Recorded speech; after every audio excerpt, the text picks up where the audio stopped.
नमस्कार, मैं हूं मनोज मानस। ब्रेकिंग न्यूज के इस बुलेटिन में आपका स्वागत है। और सबसे पहले लखनऊ से हम खबर सामने आ रही है, उसका रुख कर लेते हैं। दीपावली से पहले कर्मचारियों को बड़ा तोहफा, 14.82 लाख राज्य कर्मचारियों को मिलेगा बोनस।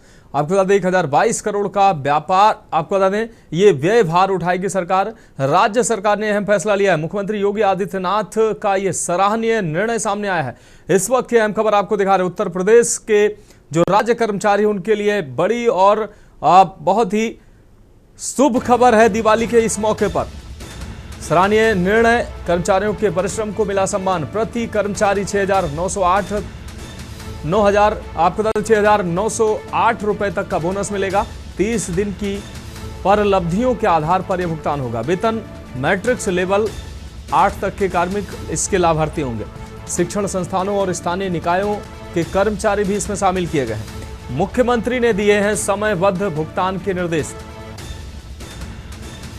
शासन प्रशासन में नई ऊर्जा का संचार। दिवाली पर परिवारों में उत्साह और खुशी का माहौल देखने को मिल रहा है। तो मुख्यमंत्री योगी आदित्यनाथ का सराहनीय निर्णय सामने आया है। प्रदेश के कर्मचारियों के लिए बड़ा निर्णय लिया है।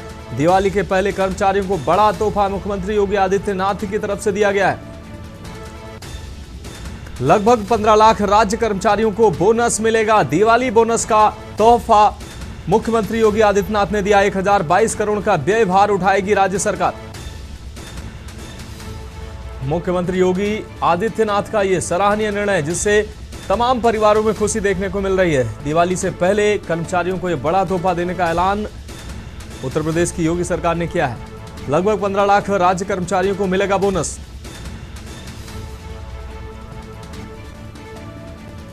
मनीष तिवारी हमारे संवाददाता ज्यादा जानकारी के लिए हमारे साथ जुड़ गए हैं। मनीष, उत्तर प्रदेश की योगी सरकार ने कर्मचारियों को, राज्य कर्मचारियों को बड़ा तोहफा देने का ऐलान किया है। लगभग 15 लाख कर्मचारी इससे लाभान्वित होंगे।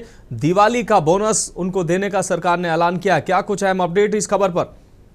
जी बिल्कुल, जिस प्रकार से उत्तर प्रदेश के मुख्यमंत्री के द्वारा जो है दिवाली के मौके पर राज्य के जितने भी कर्मचारी हैं उनको बोनस देने की उनके द्वारा घोषणा की गई है। करीब 14,82,82 हजार जो है कर्मचारी है जिनको जो है दिवाली के मौके पर जो है बोनस दिया जाएगा। और ये बोनस 6,908 रुपए, मतलब 30 दिन की जो सैलरी का जो बनता है बोनस, उसके आधार पर ये बोनस दिया जा रहा है। करीब 1,000 करोड़ का व्यय भार योगी सरकार के ऊपर पड़ेगा इस बोनस देने के बाद।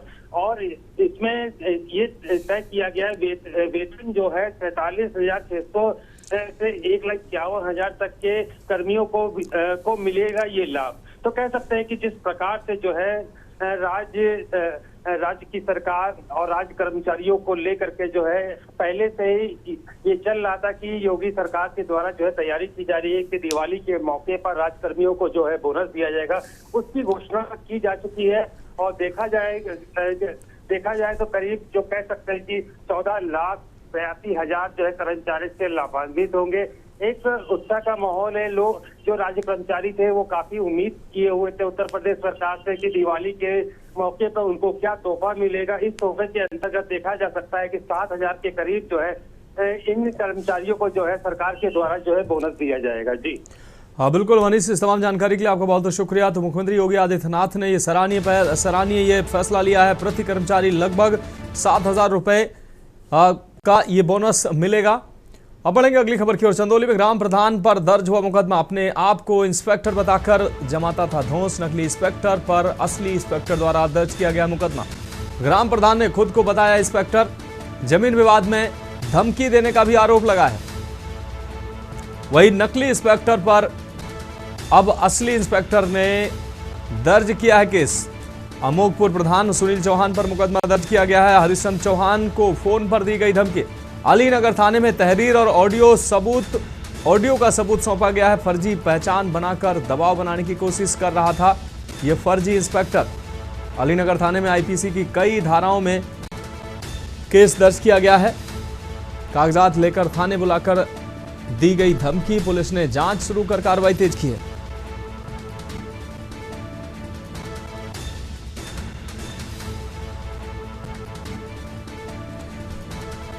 और इस खबर पर हमारे संवाददाता अश्विनी ज्यादा जानकारी के लिए हमारे साथ जुड़ गए हैं। अश्विनी, फर्जी इंस्पेक्टर पर असली इंस्पेक्टर ने मामला दर्ज किया है। इंस्पेक्टर का नाम बताकर फर्जी धौंस जमाने का लगातार इसके द्वारा काम किया जा रहा था और अब पुलिस ने कार्रवाई की है। क्या है पूरा मामला? जी बताना चाहेंगे कि ये जम्मू के अलीनगर थाना क्षेत्र का मामला है, जहाँ अलीनगर थाना क्षेत्र के अमोदपुर का निवासी ग्राम प्रधान सुनील चौहान जो है वो अलीनगर कस्बा के निवासी हरिश्चंद्र चौहान को उनके जमीन के विवाद के मामले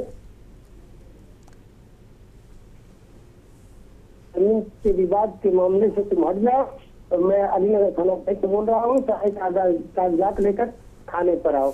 जिसका उसने ऑडियो रिकॉर्ड कर दिया और इस मामले की जब जांच किया तो फोन नंबर जो है वो अमोदपुर ग्राम प्रधान का मिला और उस मामले में पीड़ित द्वारा थाने में तहरीर दी गई और उस पर जब जांच की गई तो वो ग्राम प्रधान का मामला है। तत्काल पुलिस ने उस फर्जी इंस्पेक्टर बनकर धौंस जमाने वाले ग्राम प्रधान के ऊपर कई धाराओं में मुकदमा दर्ज करते हुए आगे की कार्रवाई कर रही है। जी बिल्कुल अश्विनी मिश्रा, इस तमाम जानकारी के लिए आपका बहुत शुक्रिया। तो नकली इंस्पेक्टर पर असली इंस्पेक्टर ने मुकदमा दर्ज किया है। ग्राम प्रधान पर मुकदमा दर्ज किया गया। ग्राम प्रधान ने खुद को बताया इंस्पेक्टर और इंस्पेक्टर बनकर धौंस जमाने का लगातार प्रयास कर रहा था और अब उस पर कार्रवाई हुई। अगली खबर का रुख करेंगे। बुलंदशहर से खबर है, जहां तिवतिया डेयरी पर फूड सेफ्टी विभाग की रेड पड़ी है। 30 क्विंटल मिलावटी रसगुल्ला बरामद हुआ है। स्टार्च और केमिकल से बन रहे थे रसगुल्ले। जंक कनस्तरों में पैक हो रहे थे मिठाई के डिब्बे। मिलावटी रसगुल्लों में मिले मच्छर और मक्खियां। बंगाली और काले रसगुल्ले की गंदी खेप जब्त की गई है। पुलिस और प्रशासन की मौजूदगी में यह कार्रवाई की गई है। आपको बता दें, फूड सेफ्टी टीम ने 12 सैंपल लिए हैं। शिकारपुर की डेयरी में मिलावट का यह बड़ा खुलासा सामने आया है। स्वास्थ्य के साथ खिलवाड़ करने वालों पर अब लगातार स्वास्थ्य विभाग की टीम जो है, आपको बता दें फूड सेफ्टी विभाग की टीम है, लगातार शिकंजा कस रही है, कार्रवाई कर रही है। तो फूड सेफ्टी टीम ने 12 सैंपल भी लिए हैं। तिवतिया स्वीट्स पर छापेमारी की गई है। फूड सेफ्टी टीम ने 12 सैंपल भी लिए हैं। शिकारपुर की डेयरी में मिलावट का यह बड़ा खुलासा हुआ है। स्वास्थ्य के साथ खिलवाड़ करने वालों पर लगातार फूड सेफ्टी टीम शिकंजा कस रही है। तो बुलंदशहर से अहम खबर, तिवतिया डेयरी पर फूड सेफ्टी विभाग की रेड पड़ी है। 30 क्विंटल जो है रसगुल्ले बरामद हुए हैं। देखिए, यहाँ ये रसगुल्ला बनाने की फैक्ट्री थी और इसमें 25 कुंटल के आसपास का कुल रसगुल्ला मिला है। बेसिकली यहाँ पर सफ़ेद रसगुल्ला बनाने का काम होता है, साथ में कुछ मात्रा में जो काला रसगुल्ला है वो भी तैयार किया जा रहा है। यहाँ जो मेन चीज़ है, जो रसगुल्ला बनाने के लिए दूध इन्होंने मंगाया है, उसमें से क्रीम निकालते हैं। क्रीम भी काफ़ी मिली है यहाँ पर, और उसके बाद उसमें स्टार्च पाउडर का यूज करके वो रसगुल्ला बना रहे हैं। अब बढ़ेंगे अगली खबर की ओर। अगली खबर का रुख करेंगे। अलीगढ़ में बंद नाले से गोदामों में घुसा गंदा पानी। कार, एक्सेसरीज और जनरेटर गोदाम में भारी नुकसान हुआ है। दुकानों में पानी घुसने से लाखों का सामान खराब हुआ है। नगर निगम की सफाई के दौरान नाला किया गया था बंद। बिना सूचना नाला बंद करने पर भड़के दुकानदार। शिकायत पर नगर निगम ने थमाया नोटिस। दुकानदारों ने लगाया लापरवाही का आरोप। मुआवजे की मांग को लेकर व्यापारी अब मुखर नजर आ रहे हैं। तो बिना सूचना नाला बंद करने पर भड़के हैं दुकानदार। शिकायत पर नगर निगम ने थमाया है नोटिस। दुकानदारों ने लगाया लापरवाही का आरोप। मुआवजे की मांग को लेकर व्यापारी अब मुखर नजर आ रहे हैं। वर्कशॉप है और ये नाले चौक होने की वजह से आज साल भर हो गई, कोई नाला साफ करने नहीं आया। इसमें हमारे माननीय क्या नाम है प्रधानमंत्री जी, और ना तो योगी जी की कोई कमी है, ना तो प्रधानमंत्री जी की कोई कमी है, और लेकिन ये नगर निगम के आदमी कोई भी नहीं सुनवाई कर रहे। मैं ये चाहूँगा, योगी जी से ये कहूँगा कि जो जितने अधिकारी भी हैं सख्त से सख्त इन पर कार्रवाई की जाए और जितना व्यापारियों का जो नुकसान हुआ वो नुकसान की भरपाई की जाए। जब ये नाला बना था तब हमने उनसे ये कहा था कि आप जो इसके नाले के अंदर 18x18 का एक पिलर फंसा हुआ है बीच में, किसी ने डाल दिया था निकलने के लिए। तो हमने ठेकेदार से कहा कि इसको निकलवा दीजिए, जिससे ये बार बार नाला चौक हो जाता है। वो बस एक ही उल्लू काफी था और 7 उल्लू बैठा है, पता नहीं उसका भी होगा। आप कहीं जा नहीं सकते, किसी से कह नहीं सकते। नगर आयुक्त साहब से मैं कह रहा हूँ, तो मुझसे कह रहे हैं कि आप मुझसे बहस क्यों कर रहे हैं। अरे यार, मुझ पर इतना समय है कि मैं आपसे बहस करूँ, या आप पर इतना समय तो आप मेरी बहस सुनोगे। मैं तो फोन भी नहीं करना चाहता ऐसे भ्रष्ट अधिकारियों को। लेकिन मैं एक बात कह रहा हूँ, अगर कोई यहाँ पर डूब रहा है, कोई यहाँ मर रहा है, और मैं एक सामाजिक आदमी होने के नाते मदद मांग रहा हूँ, तो आप मदद के नाम पर मुझसे झूठ बोलेंगे। मुझसे कहा जा रहा है कि आपने मुझे 20 मिनट पहले फ़ोन किया। मेरे फ़ोन में कॉल डिटेल है, 1 घंटा पहले मैंने उन्हें फ़ोन किया था, मुझसे 5 मिनट में वायदा किया था उन्होंने यहाँ पर सहायता करने का, और 1 घंटे बाद भी अब कुछ नहीं।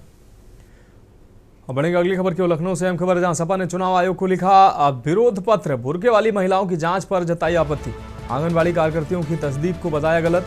मतदान से पहले जांच को सपा ने गलत और अनुचित ठहराया है। चुनाव आयोग की निष्पक्षता पर सवाल उठाए हैं। सपा ने बुर्का मामले में जताया कड़ा विरोध। रोज नए दिशा निर्देशों पर सपा ने नाराजगी जताई है। महिला मतदाताओं की निजता पर सियासी बहस तेज हो गई है।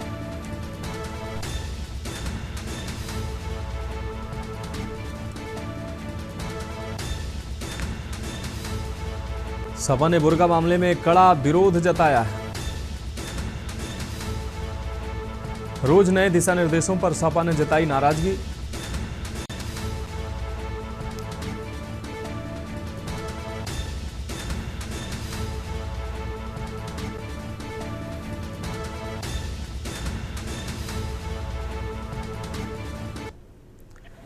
रोज रोज नए नए फैसले देकर, नए दिशा निर्देश देकर चुनाव आयोग जो है कहीं न कहीं जो निष्पक्ष और पारदर्शी चुनाव प्रणाली है उसको प्रभावित करने का काम कर रहा है, उसको संदिग्ध बनाने का काम कर रहा है। ये बहुत ही दुखद और दुर्भाग्यपूर्ण है कि जिस चुनाव आयोग के ऊपर भारत की चुनाव प्रक्रिया को निष्पक्ष और पारदर्शी तरीके से संपन्न कराने की जिम्मेदारी है, वो कहीं न कहीं सरकार के इशारे पर काम कर रहा है। लोगों का अब लोकतंत्र और संविधान के ऊपर से विश्वास उठ रहा है, चुनाव आयोग के ऊपर से भी लोगों का विश्वास उठ रहा है। भारत की जनता बहुत त्रस्त है और परेशान है। समाजवादी पार्टी जो अभी बुर्के को लेकर चुनाव आयोग का फैसला आया है उसका कहीं न कहीं विरोध करती है और चुनाव आयोग से इसको लेकर सख्त आपत्ति भी दर्ज कराती है।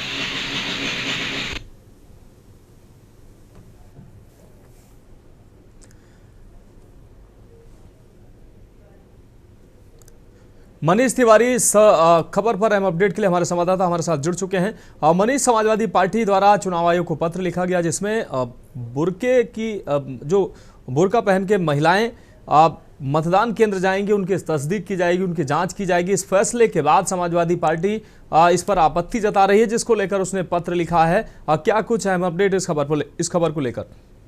जी बिल्कुल, जिस प्रकार से देखा जाए चुनाव आयोग के इस फैसले को, जिसमें चुनाव आयोग ने ये फैसला लिया कि जो बुर्के में जो भी महिला वोट करने आएगी तो उसको जो है उनकी उनकी पहचान के लिए उनकी जांच की जाएगी। जांच करने के बाद ही उनको वोट किया जाएगा। हालांकि उनको जो है कह सकते हैं कि उनके बुर्के को जो हटा करके उनके चेहरे को जो है मिलान किया जाएगा उनके वोटर आईडी कार्ड से, तभी वो वोट डाल सकें। इसका विरोध जो है समाजवादी पार्टी ने कल लिखित रूप से चुनाव आयोग को भेजा था, जिसके बाद जो है देखा जा सकता है कि भारतीय जनता पार्टी ने इसको बिल्कुल कहा कि यहाँ पर समाजवादी बिल्कुल गलत जो आरोप लगा रही है चुनाव आयोग के ऊपर, और जिसको लेकर के जो है भारतीय जनता पार्टी की तरफ से ही बयान आया कि ये तुष्टीकरण की राजनीति हो रही है। तो उसके बाद जो है समाजवादी पार्टी के भी प्रवक्ता जो है सामने डीपी यादव भी आए, उनका भी साफ तौर से ये कहना रहा है कि ये चुनाव आयोग जो है सही तरीके से चुनाव नहीं करा रहे और सही ना चुनाव कराने का जो कारण है, इसको लेकर के कई अलग अलग तरीके के फैसले उनके द्वारा लिए जाते हैं। जिस प्रकार से भारतीय जनता पार्टी को समाजवादी पार्टी के प्रवक्ता ने फिर एक बार जवाब दिया, तो कहा जा सकता है कि जिस प्रकार से विपक्षी दल जो है लगातार चुनाव आयोग पर जो आरोप लगा रहे हैं, हर एक चाहे वोट चोरी का मामला हो, अब ये बुर्के का मामला सामने आया, तो ये एक सवाल जो है समाज के लिए बनता जरूर जा रहा है। अब ये देखना है कि चुनाव आयोग को समाजवादी पार्टी ने लेटर लिख तो दिया है, लेकिन निर्णय जो ये था वो चुनाव आयोग का था। आप क्या फैसला लेते हैं तो आने वाले समय में मालूम चल सकेगा। जी और बिल्कुल मनीष, इस तमाम जानकारी के लिए आपका बहुत शुक्रिया। तो आंगनबाड़ी कार्यकर्तियों द्वारा तस्दीक किया जाएगा जो बुर्का में महिलाएं वोट डालने आएंगे, जिसको लेकर अब समाजवादी पार्टी ने इसका मुखर तौर पर विरोध किया है। चुनाव आयोग को पत्र लिखा है और निष्पक्षता पर भी सवाल उठाए हैं। समाजवादी पार्टी का साफ कहना है कि रोज रोज नए नए नियम चुनाव आयोग बना रहा है।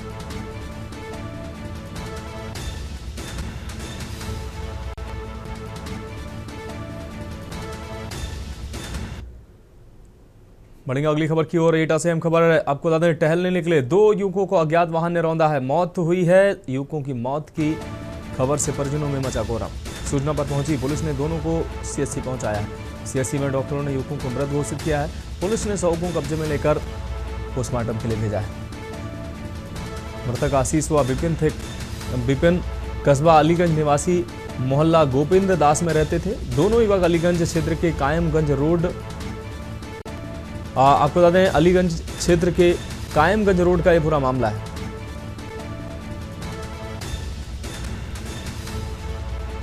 तो एटा से अहम खबर, मोहल्ला गोविंद दास में रहते थे दोनों युवक। अलीगंज क्षेत्र के कायमगंज रोड का यह पूरा मामला है। तो एटा से अहम खबर, टहलने निकले 2 युवकों को अज्ञात वाहन ने रौंदा है, जिससे दोनों की मौत हुई है। युवकों की मौत की खबर से परिजनों में कोहराम मच गया। सूचना पर पहुंची पुलिस ने दोनों को सीएससी पहुंचाया। सीएससी में डॉक्टरों ने युवकों को मृत घोषित किया है। मौत की खबर से परिवार में कोहराम मच गया। पुलिस ने शव को कब्जे में लेकर पोस्टमार्टम के लिए भेजा है।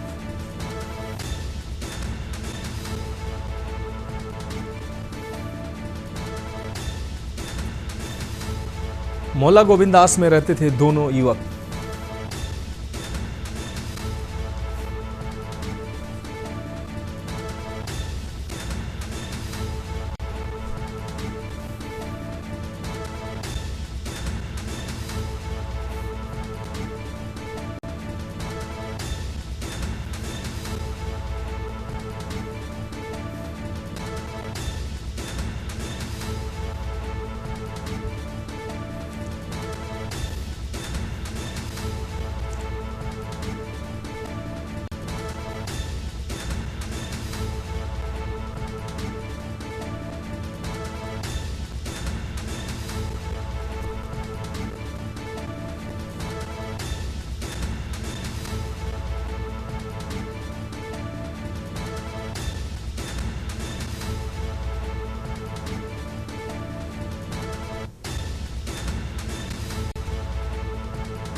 और ज्ञानेश कुमार हमारे संवाददाता ज्यादा जानकारी के लिए हमारे साथ जुड़ गए हैं। ज्ञानेश, सुबह टहलने निकले युवक को पुलिस आपको बता दें अज्ञात वाहन ने टक्कर मारी है, जिससे दोनों युवकों की मौके पर ही मौत हुई है। क्या है ये पूरा मामला? जी मनोज जी, बिल्कुल आपको बता दूं, ये मामला अलीगंज थाना क्षेत्र के अंतर्गत कायमगंज रोड का है, जहां पर घर से टहलने निकले 2 युवकों को अज्ञात वाहन ने रौंदा, जिस पर मौके पर ही उनकी मौत हो गई। मौत की सूचना मिलते ही परिजनों ने कोहराम मच किया। परिजनों में वही परिजनों ने तत्काल मेडिकल कॉलेज में करे तो ये उन्हें स्वास्थ्य केंद्र में भर्ती कराया। उसके बाद स्वास्थ्य केंद्र डॉक्टरों ने वहाँ मेडिकल कॉलेज की रेफर कर दिया, जहाँ उनकी डॉक्टर ने मृत घोषित कर दिया। जी बिल्कुल, मृतक आशीष और विपिन कस्बा अलीगंज के मोहल्ला गोविंद दास के निवासी हैं। वहीं पुलिस घटना की जांच पड़ताल में जुटी हुई है। जी मनोज जी। हाँ बिल्कुल, ज्ञानेश से तमाम जानकारी के लिए आपका बहुत शुक्रिया। तो सूचना पर पहुंची पुलिस ने शव को पोस्टमार्टम के लिए भेजा है। सीएससी पुलिस ने शव को सीएससी पहुंचाया, जहां डॉक्टरों ने दोनों युवकों को मृत घोषित कर दिया। पुलिस ने शव को पोस्टमार्टम के लिए भेजा है।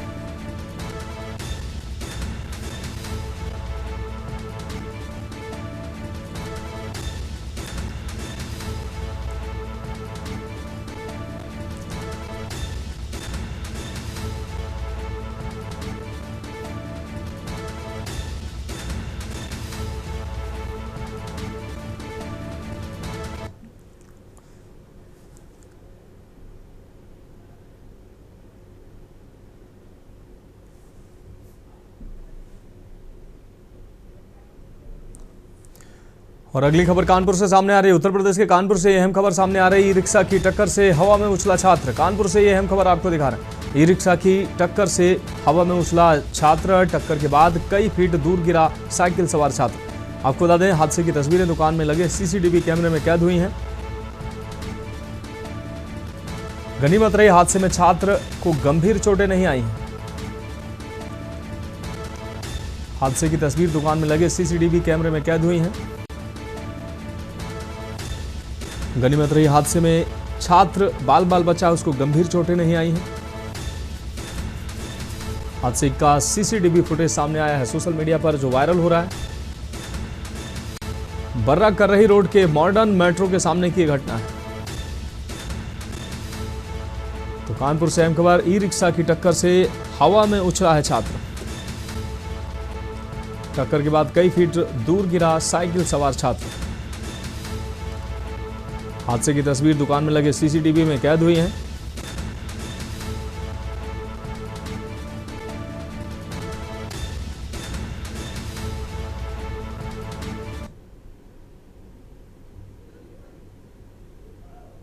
तो ये तस्वीरें सामने आई हैं।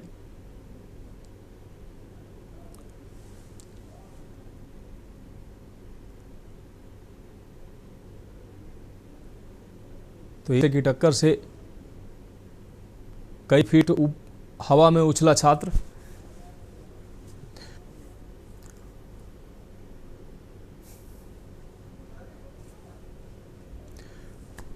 फिलहाल खबरों में अभी के लिए मेरे साथ इतना ही। मुझे दीजिए इजाजत और आप देखते रहिए के न्यूज़ इंडिया।